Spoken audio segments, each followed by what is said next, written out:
Egypt has opened talks with the IMF over a $5 billion loan. It's a story that we've covered here before, albeit a couple of years back. Now, the talks started last week. They're headed by the central bank. The IMF and Egypt have been talking about a possible loan of up to about $4.8 billion. The thing is, though, previous talks of this exact same sort have faltered since 2013. Back then, the former President Mohammed Mursi was ousted and Gulf nations poured in billions and billions of dollars in aid into Egypt. Egypt's economy, however, has been struggling since a mass uprising in 2011 drove away tourists and foreign investors along with their money. A foreign currency shortage, in turn, has crippled some businesses in the country of 90 million, and the government there has been implementing a series of reforms aimed at reviving the country's economy. Let's head over to Cairo. Yasser Kim is live with more data on this story. Yasser, there's a huge sense of deja vu around the story. It's something we've talked about for years now.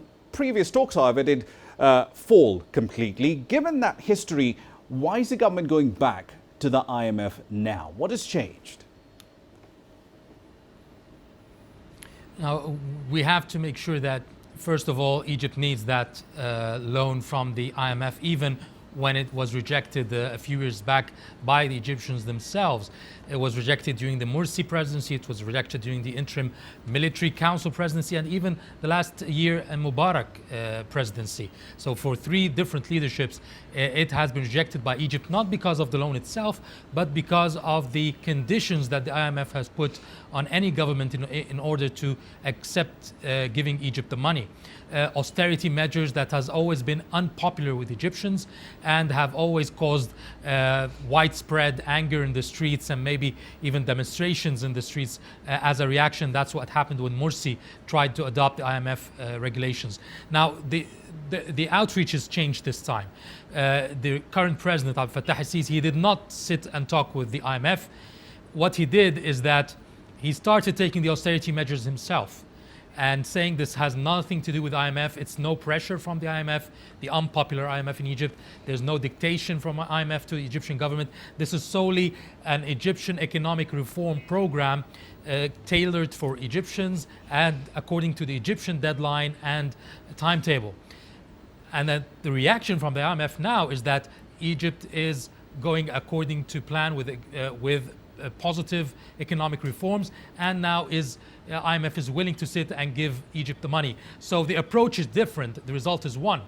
And the thing is that he has managed to adopt these austerity measures without much public anger in the last couple of years. And that's why the IMF now is ready to give him the money, and we would not have to do much austerity measures in return. So it doesn't look like he's adopting to what the IMF wants to do. It's his own policy. Indeed. I hope that's clear. Indeed.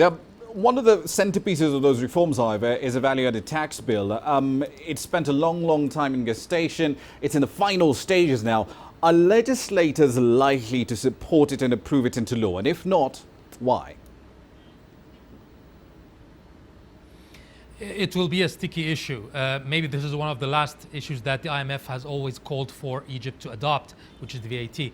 Now, it's good for the government because it will help in sort of fixing all the tax irregularities and helping in avoiding the large sums of tax evasion that happens every year. And as the government has said, it will increase the revenues by over $2.5 billion every year, which is a large sum that exceeds 30% of the tax income for the government. But on the other hand, the legislators would fear that this will also cause to a higher prices for goods at a time when the Egyptians are facing austerity measures, a recession. There's a lot of burden on the Egyptian people. The devaluation of the currency and the high dollar prices has already increased the prices of all products.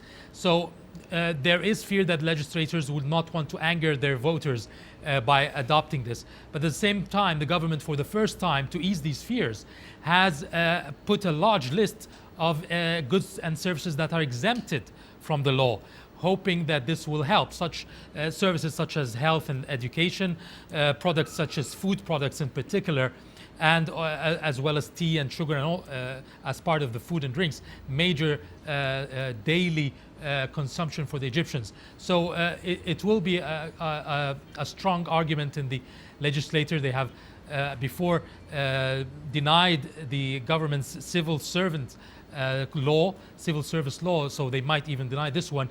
But we'll see if the exemptions will help the legislators to pass the law.